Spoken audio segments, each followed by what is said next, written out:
Okay, so now we're on day 5, and we left off with Larry having the idea to see if he could teach Strongheart to play.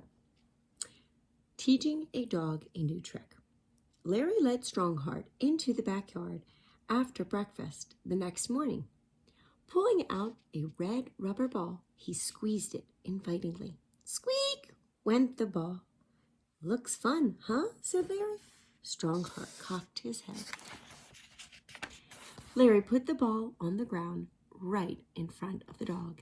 Can you fetch? Strongheart picked up the ball. Stiffly and precisely, he placed it in Larry's outstretched hand. Good boy, he exclaimed. Strongheart gave him a serious look. Let's do it again, okay? Larry put down the ball. Strongheart picked it up, over and over, again and again. Then Larry said, let's try something a little harder. He placed the ball halfway across the yard. Can you fetch that? Strongheart immediately marched over to the ball, picked it up, and brought it back. Splendid, buddy. You're magnificent. Good boy. And Larry patted the dog's head. Strongheart's ears perked up. Just like before, they did this again and again. Next, Larry placed the ball on the far side of the yard. You know what I want you to do? Strongheart did. Trotting over, he scooped up the ball, dropped it into Larry's open hand. Buddy boy, you're a natural, praised Larry. He thumped the dog's sides. The tip of Strongheart's tail wagged. Ready for something together? Tougher? Larry asked. He raised the ball above his head and gave a squeak. Strongheart licked his lips, and Larry flung the ball. It bounced playfully across the yard. Go on, buddy, fetch! But Strongheart just stared after it. You can do it, encouraged Larry. The dog stood there, uncertain. I understand. Learning new things isn't easy, but you can do this. He retrieved the ball. Ready? He bounced it again. Fetch! Finally, Strongheart obeyed. Scrambling after the ball, he picked it up and brought it back. Over and over it went. Bounce, chase, praise. Then Larry throwing the ball again, each time a little wilder. It bounced over the dog's head, and Strongheart had to jump for it. It bounced off the fence, and Strongheart had to dart after it. It ricocheted off the lawn chair, and smack, struck the dog on his nose before rolling deep beneath a holly bush. Strongheart froze. He suddenly looked awkward and self-conscious. It's not since his early days of training had he made such a mess of a command. He bowed his head as if expecting punishment. It's okay, buddy. We're just having fun. Go get the ball. Strongheart swung his big head back and forth between Larry and the bush. Larry could tell the dog was wavering. Should he behave like a serious police dog, or should he abandon his training and dive after the ball? Please, boy, he begged, play with me. At that moment, a memory came to Strongheart. He was splashing through the barnyard puddles, chasing squawking chickens, rolling and tumbling with Greta and Otto. The ball whined, letting out a long, reedy notes. What's the matter? Larry took a step toward him. Strongheart lowered his head and barked. At first, it was weak, almost the squeak of a puppy, but with each woof, it grew louder and louder and louder until he lifted his head and howled. Ow! He pulled back his lips as if he was laughing. Larry threw his head back and laughed too.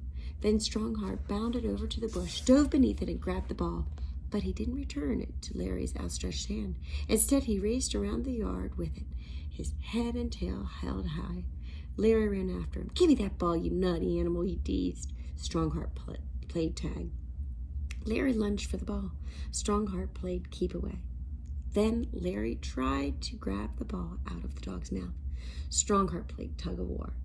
And the noise drew Jane away from her typewriter. Well, I'll be zazzled, she said, watching as they chased each other around the yard. At long last, Larry fell back into the sweet grass, panting and laughing, and Strongheart dropped down beside him. He gave his red ball a loud, joyful squeak. Think he did it. Strongheart reveals his secrets.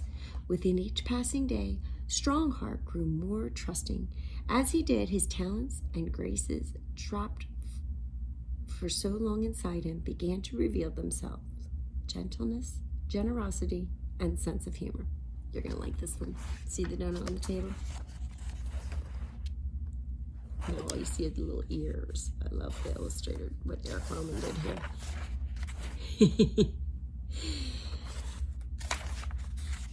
Then one night, the dog bumped open Larry's bedroom door.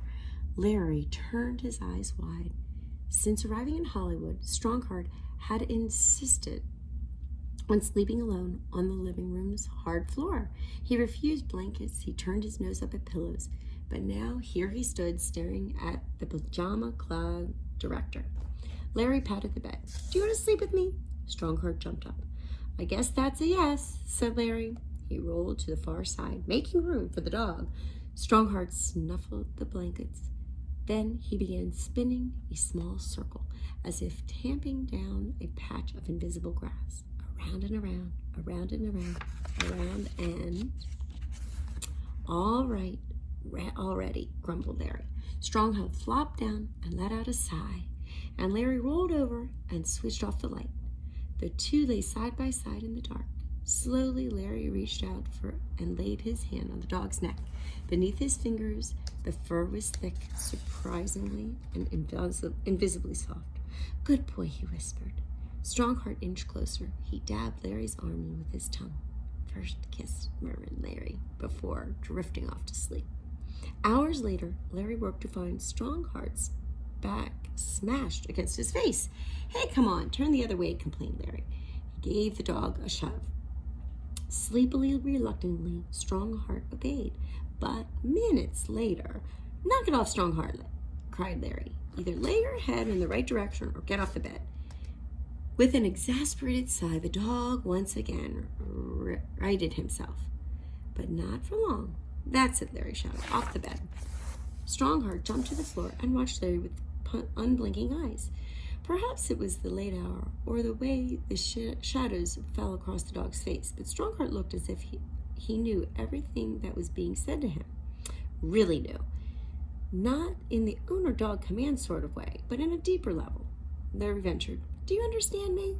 In response, the dog's tail swished back and forth across the floor.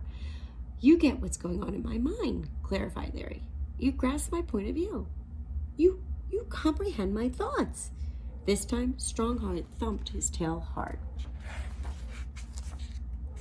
Larry ran a hand over his face. "I'm so tired, I'm delusional," he muttered to himself.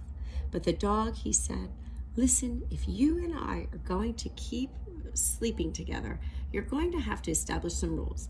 I'm willing to let you have half the bed. I can even put up with your infernal circling.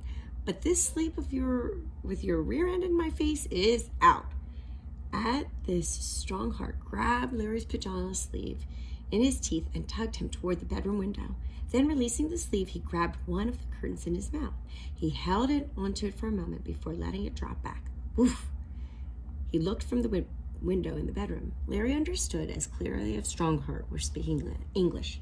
The former police dog wanted to sleep facing the window. If a burglar tried to get in that way, Strongheart wouldn't have to waste time turning around before leaping into action. "Well, why didn't you say so earlier?" Huffing and puffing, Larry turned the bed around. Then, after Strongheart spun a few more circles, the man and dog flopped onto the pillows. Both their heads pointed toward the window. Strongheart quickly fell asleep, but Larry lay awake, his thoughts whirling. He'd uncovered two secrets about his dog that night. First, the most mind-boggling, Strongheart had understood, truly understood. And in his dog wisdom, he made it possible for Larry to understand him too. And second, the director shoved the shepherd's head off his shoulder.